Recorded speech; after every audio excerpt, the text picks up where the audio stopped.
láyé olúgbọ́n mo ké borùn méje ẹ ò máa kọ yí lórin láyé àrẹ̀sà mo ké borùn mẹ́fà ẹ ò máa kọ yí lórin láyé ìsẹ̀yìn èmi ra kókò mo ra rán mo ra sányán bàbá sọ àfọ̀lẹ́ ló lè pélé. Hello everyone, my name is Adiemo Adegbemiga Ganiu and I welcome you all to my new Yoruba Abrahamic YouTube video. Today I want to touch on the deep origin of what we understand as witches, their root, their relationship with the Babylon, and how the dark magic began to spread to corrupt the entire world. There are so many approaches to this history. Likewise, I'm basically saying this from the resources I was able to gather to present to you by using what I know of the Yoruba people's history and likewise what the Torah also reference to.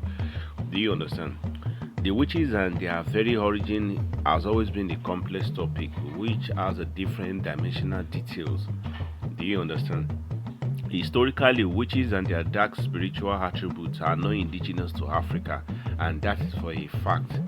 As a matter of fact, divine spiritualism, which are naturally or culturally embedded among the different tribes across Africa, were what the Africans earlier knew all their lives, and which has been making them to be perfect as a human on earth, free of flaws, and that was long before they got themselves exposed to what we know today as witchcraft or dark magics.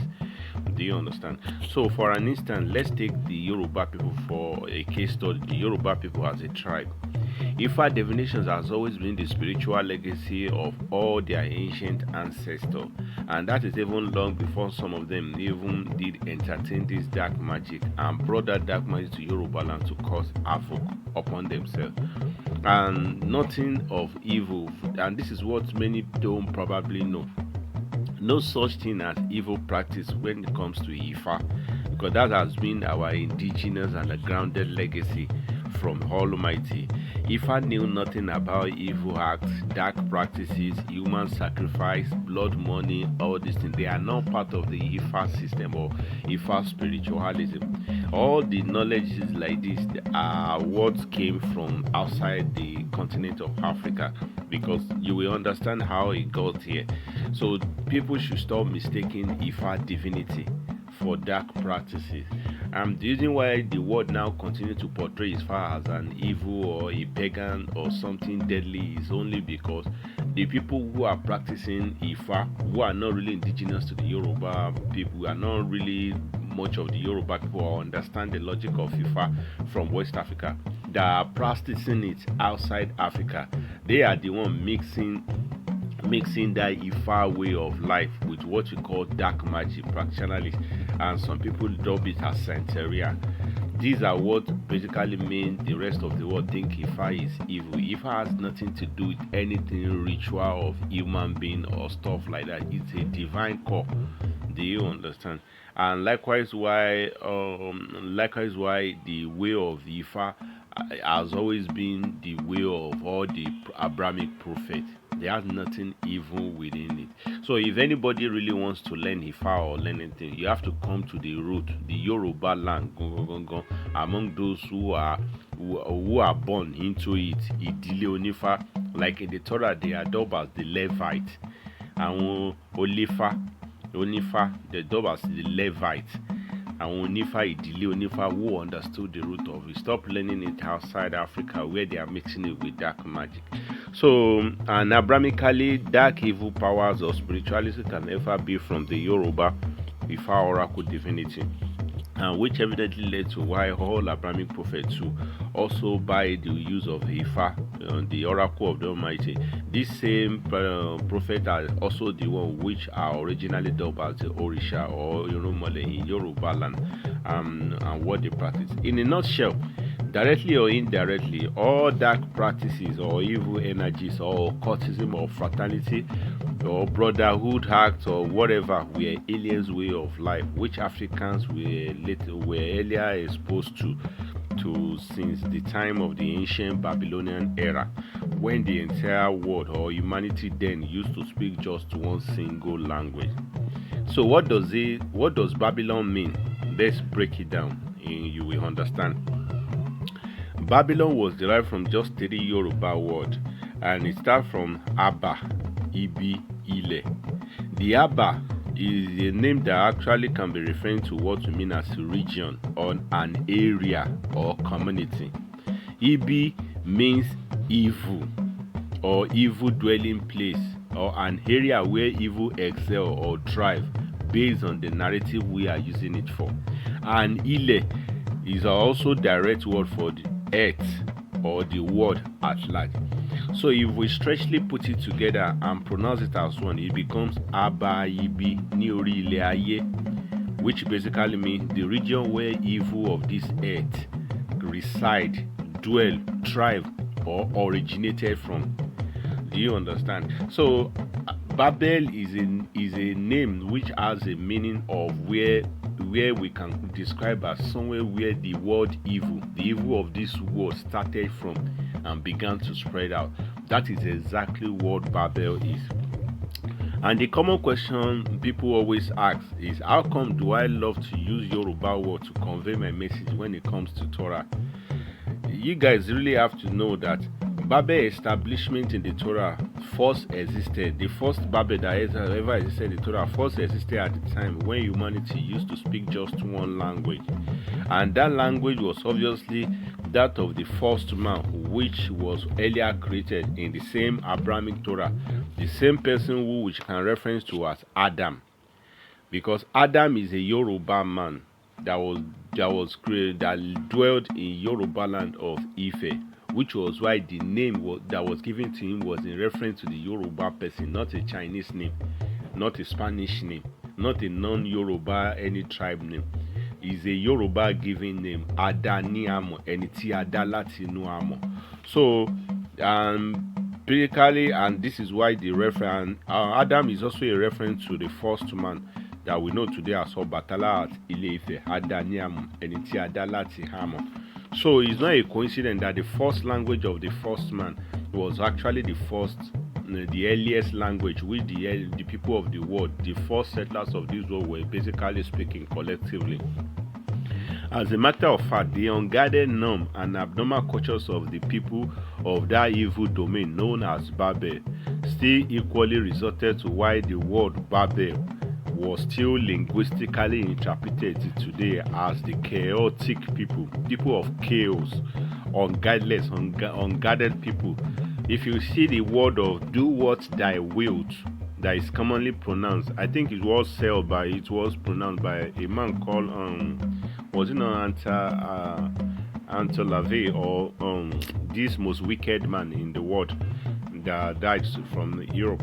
So this is their slogan: do what thou will, live like an animal, be guideless. It doesn't matter whether you don't have any culture, you can, whatever comes to your mind, just do it, whether it's good or right. So this is why Babel was described as the land of the chaos. People who are lost from guidance, they are cultureless, their way of life are very abnormal. Do you understand? So the further question is, what does Babel realistically mean beyond the common word in modern day textbook of today? Because many don't seem to understand that they have a mixed understanding of what the Babel actually reflected and who were the Babylonians as people, to be precise. Again, you need to understand that Babel are a specific group of unguided ones or guided people whose evil legacy was identified with the first location where they earlier dwelled on earth, long before they began to spread out to different corners of the earth in relocation or in exodus migration. For an instance, such example is like trying to identify with today's Nigeria as a colony or a country. But realistically, the people inside that Nigeria are what you identify as the Nigerians, not the lands they are occupying. And therefore, each time some of these Nigerian travels abroad, their collective or character or legacy as people are now always what the world continue to use to generalize their legacy, even though we know that in Nigeria there are individual character. The individual character varies. It's like when you know a group of people with a certain character by default.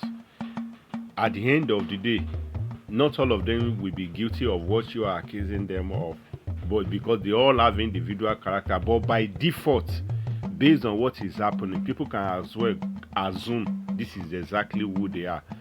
Do you understand? So this is exactly what we understood by Babel. So Babel, as I am trying to say this, that Babel or Babylonians should not be referenced to as a region, the way people continue to portray it today.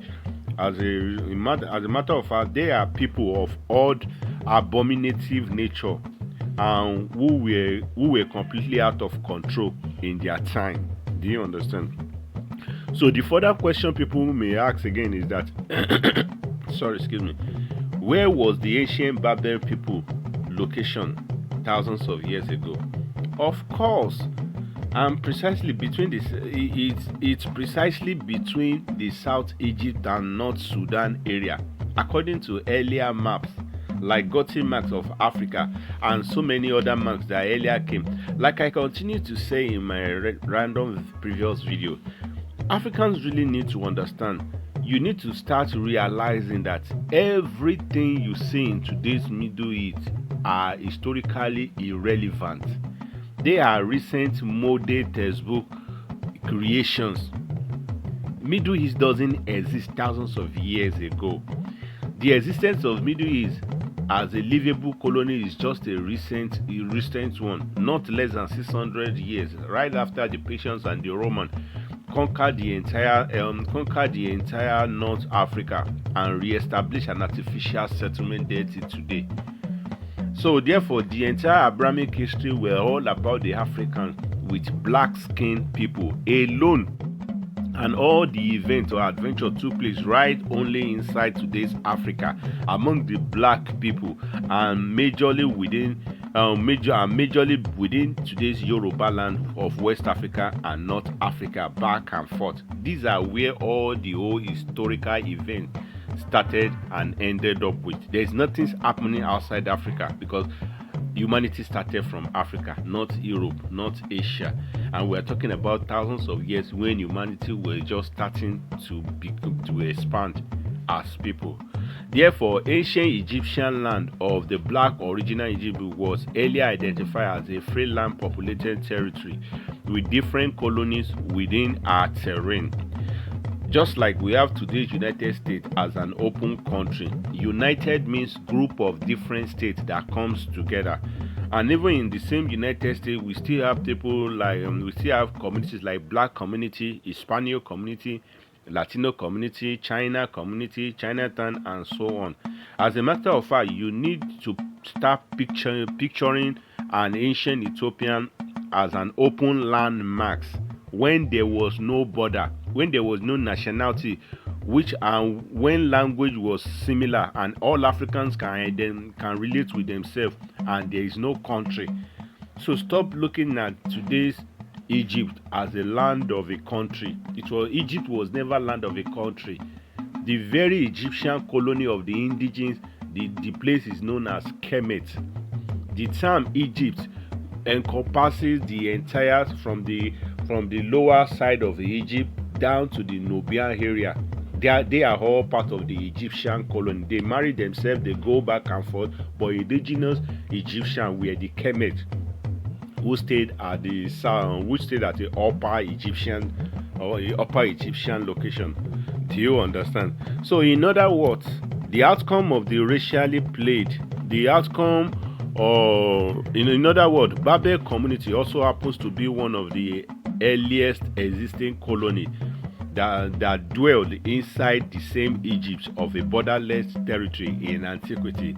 And according to some researchers, the desolation site of Thebes and some of the others are suggested to be the abode where those Babylonian people dwell, because in Yoruba language, among the Yoruba people, there is an adage that says, ibi ilé tó máa ti ń ṣoògùn, ilé yẹn máa padà ń dahoro, ibi tó máa ti ń ṣèkà, ilé yẹn máa, where it means a region or a house where evil continue to prevail. the place always ended up becoming a barren land, an empty land, a desolation site. It's just natural. Every houses where evil thrives, those houses always ended up becoming an abandoned house, because the blessing always stay away from that place, and that house always ended up becoming a desolation site. So I'm guessing that was what happened, because the tidbits, people seems not to understand what really happened there. It's like the people who earlier were there fled.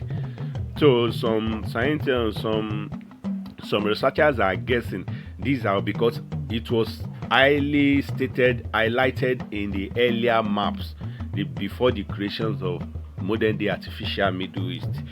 Do you understand? So in other words, the outcome of what racially played out hundreds of years later, after the earlier displacement of the ancient Babylonian or the Egyptian as a whole, and it evidently make us to be safe to say that these ancient Babylonians were today's Caucasian people by default, long before their skin even turned to white, and long before they also migrated out of Egyptian land, because all humanity emerged from Africa before we began to spread. So I think these are when these Caucasian people dominate. These are when the Caucasian people earlier dominated before they migrated, because long before they migrated out and to settle down at the Caucasus Mountain. Do you understand? So all of these are only indicating that this is why we even have some scientists who has even came with different theories.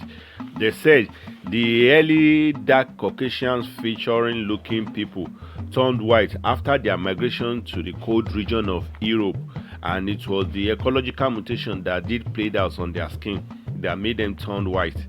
According to some Abrahamic belief, they said the cause of their strange whiteness transformation was actually as a result of the curse of God, like a leprosy. Just like you can reference to the sister of Moses or so. Some even claim that the white people are Yakub experimentation, and that Yakub himself was even a scientist, and so many theories. To me personally, it is not my own to fault any claims of people out of self-arrogance. Instead, I would rather love to skip those parts and continue to speak with the basic story of what I know of. Do you understand?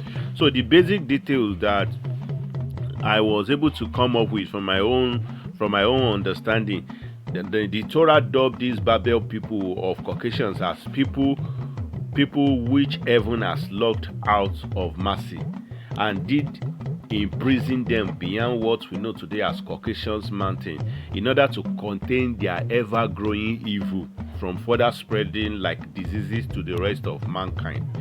The same Torah also called this Caucasus Mountain as a nickname as the Satan's prison that held them back for thousands of years, and they shall only regain back their freedom towards the end of time.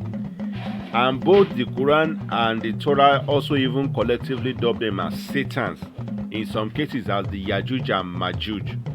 Like why we can reference them that the Persians and Europeans by default.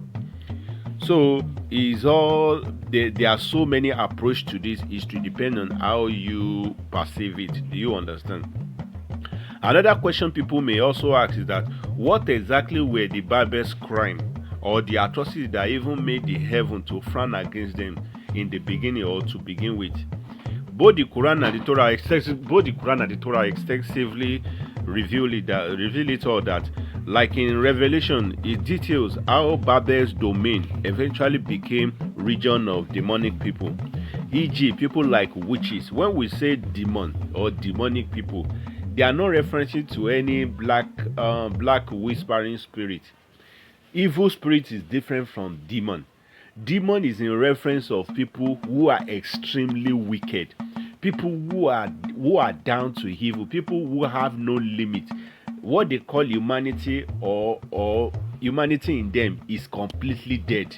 So when we refer to demon, we actually refer to someone who is skunk evil, who is skunk devilish in nature. Do you understand? So when you want to, and The differences is that when you want to reference it to an invisible spirit, that is when you use unclean spirit or an evil spirit. The spirit must also be present in whichever way you pronounce it. Do you understand?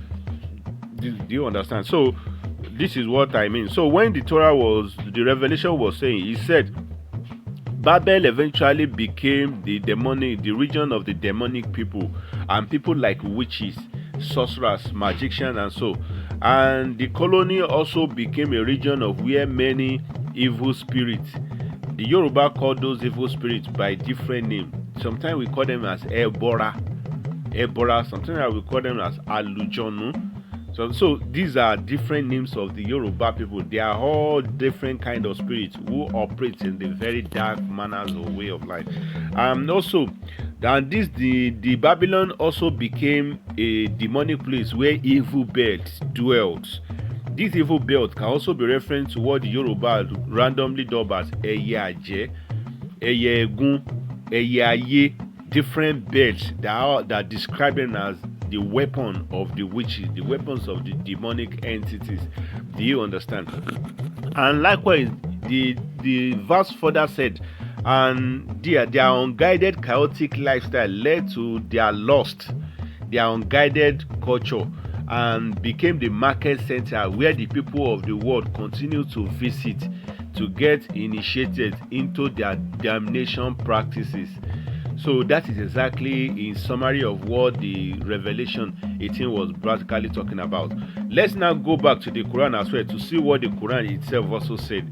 The Quran in Surah Al-Baqarah 2 verse 102 and also in breakdown, he described Babylon, how Babylon also became a shaitanic people's abode, the abode of demonic people. So the Quran is actually buttressing what the Torah have said, because the Torah came earlier before the Quran. So the Quran is actually complementing what the Torah has earlier said. He said Babylon was actually a demonic place, land of the demonic people, very evil and cruel people. And he said he dubbed them sometimes in some translation as the Shaitan, the very evil deceiver, or the devils, people who are devilish in nature, whose way of life are very wicked. Do you understand?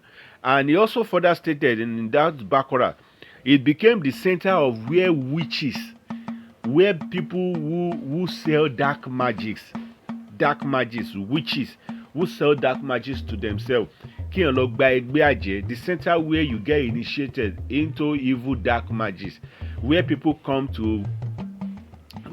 around the world continue to visit in order to get initiated into dark magic, dark practices. So, and this center now became where people get initiated and lost their soul. And meanwhile, he also stated that the witchcrafting power is a damnating power, which it is already known or must have been won for whoever wanted to get associated to this dark practice must have been warned that if you accept to be of our member, you will lose your soul, your life will be over. Know that nothing awaits you after death but damnation, vile, doom. So that he or she souls is like he or she has sold the soul away like a life contract. Just exactly the only weird celebrities have sold their soul for fame. They are just walking around, they have no soul. So that is another story. And these are what, so the Quran is basically referencing to what the Torah has earlier said, still trying to tell us that what the people of Babylon are not just a random human being among the rest people.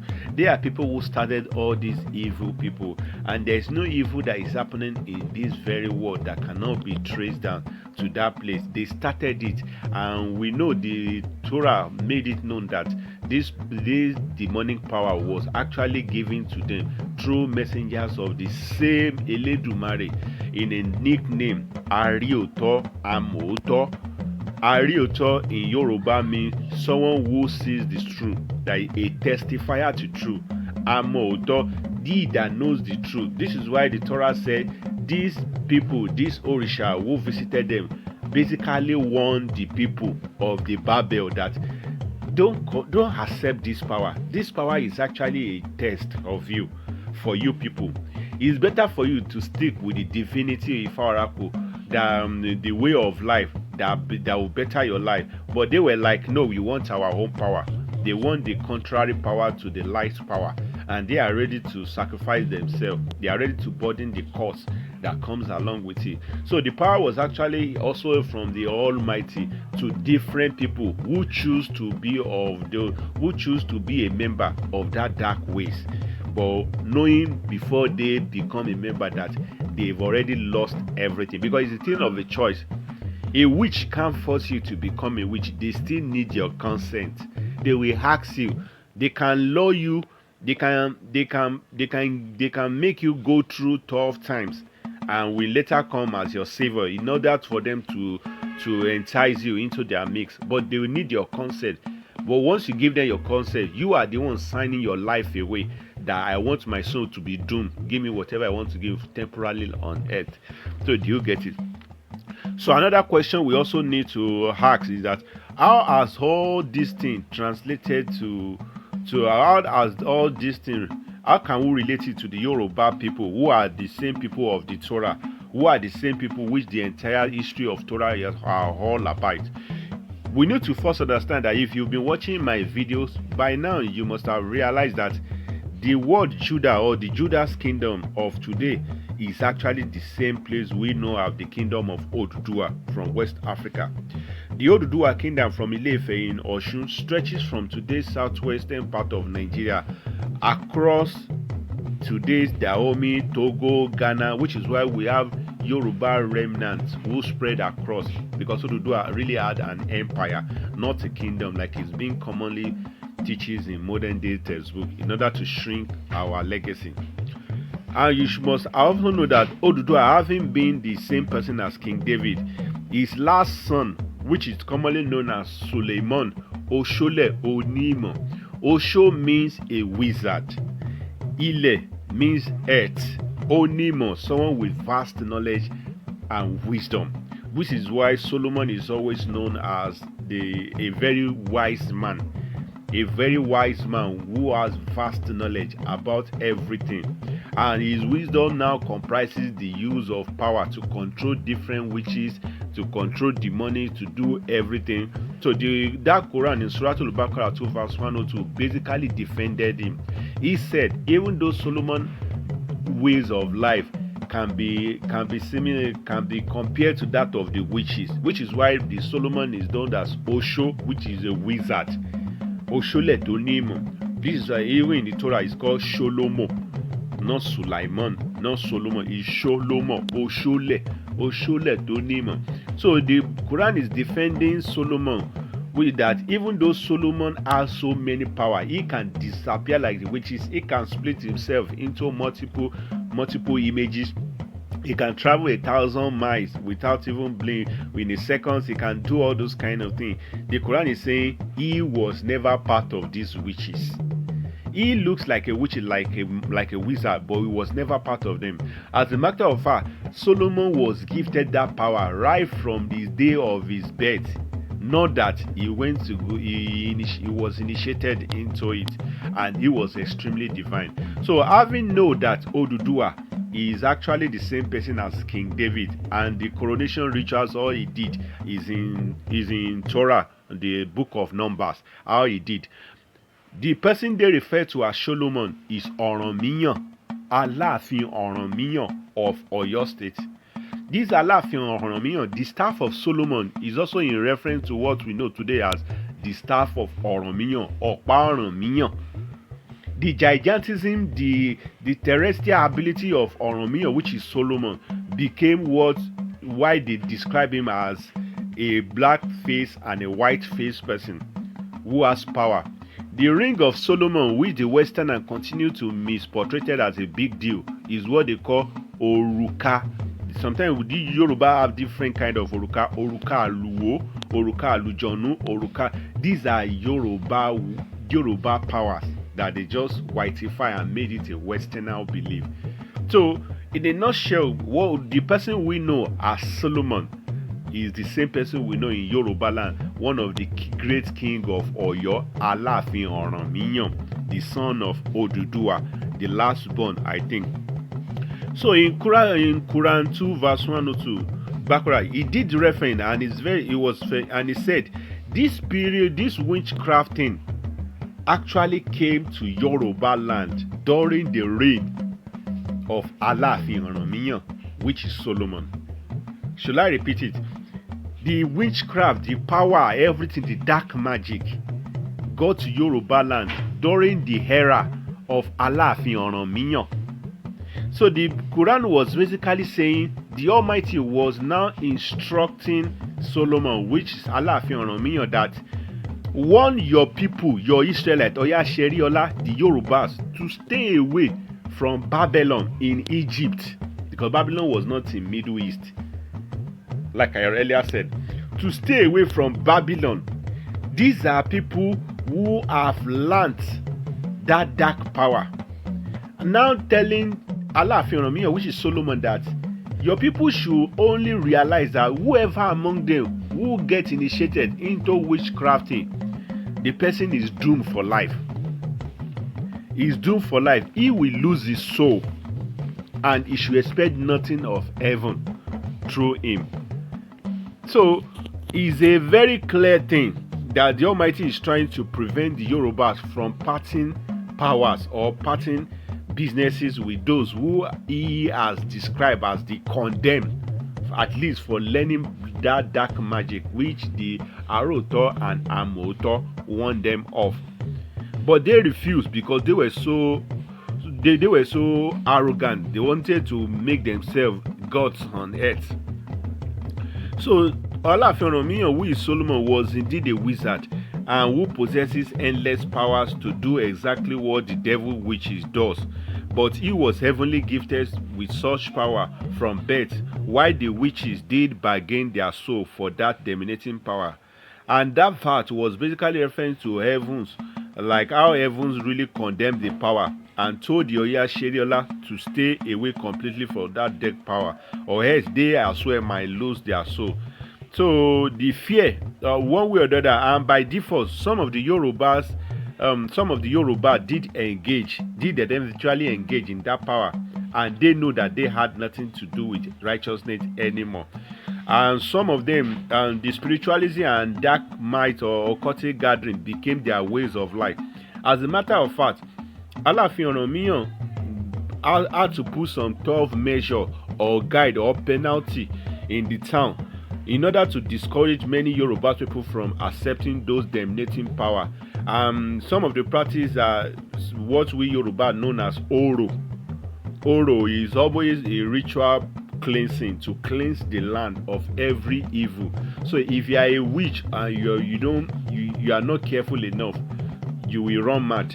So these are measures to make sure that the land are cleansed of all these evil practices, because evil always brings damnation to the land. It's like a disease. In some cases, the witches may be imprisoned and later on alive, and so many things like that.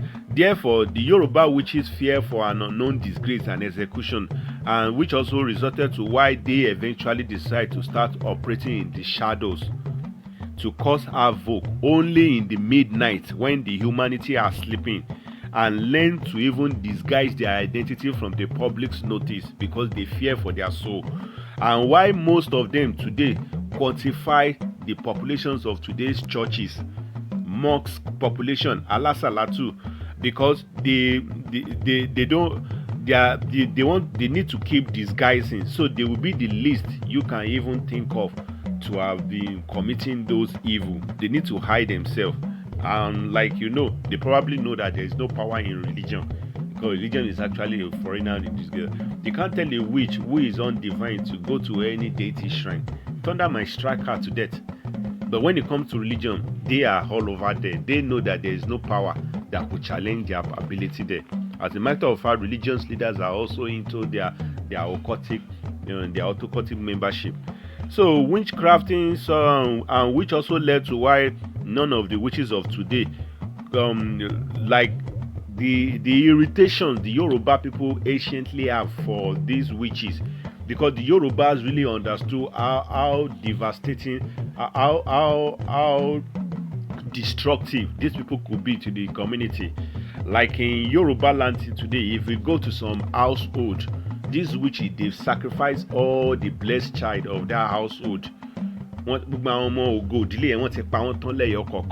So these are what the Alaafin Oranmiyan was preventing, because when you kill all the blessed child who are naturally designed by heaven to uplift the glory of the family will become very reckless. They will suffer.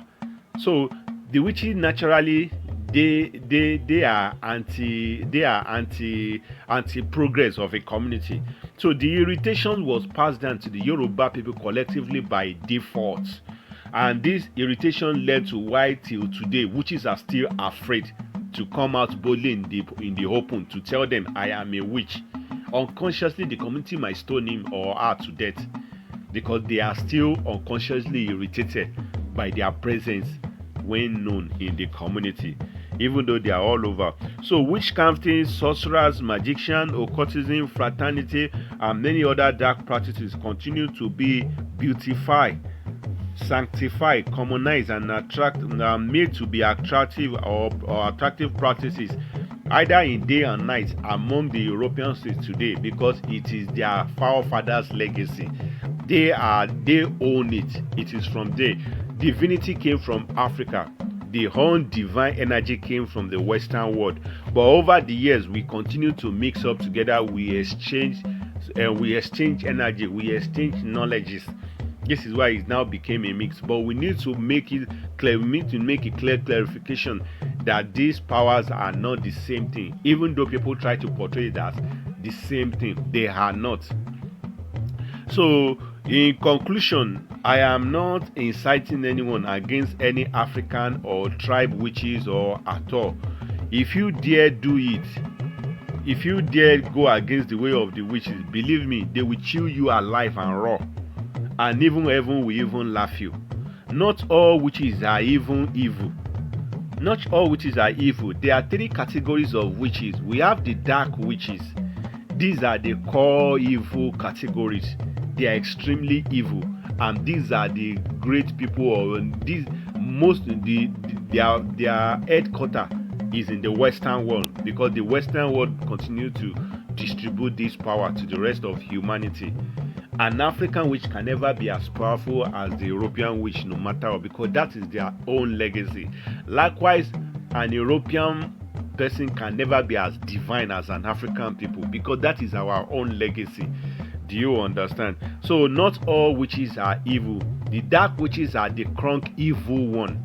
The red witches are the one who create balances, while the white witches, they are the one who undo all the evils which all the black witches are doing to the community.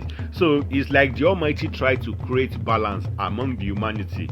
This is why I said witches are not to be toyed with. One way or the other, directly or indirectly, witches are also still the police of the Almighty. Heaven let them operate at free will in order to teach every stubborn human being on earth a great lesson.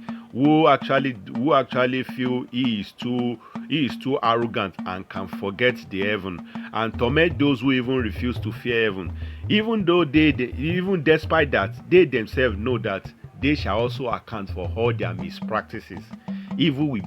Witches will be severely tortured in heaven. After death, heaven will disgrace most of them, because there are rules to life. Everything has rules and has its position. No one is out of control. So it's a design from the Almighty, and you can't toy with it. You can't fight witches. You can only protect yourself in such a way that they will give you your regard.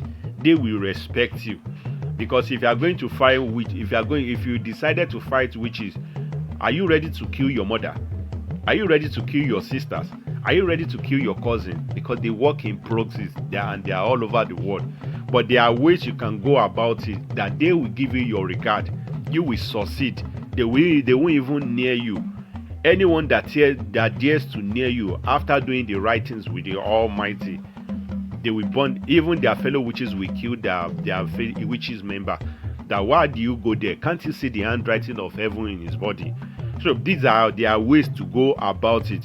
And lastly, all these unclean practices and spiritualism absolutely have nothing to do with Ifa traditions of the Almighty. Again, besides, those who are already into it need heaven mercy for a way out, or probably a baptism or lotion. And those who have choices of avoiding it, please stay away from the awaiting doom. Simply because the evil system will only consume you, destroy you. We condition you to keep sacrificing till you eventually have no one to sacrifice anymore, and they will need you to also sacrifice yourself. So what's the essence? Vanity upon vanity.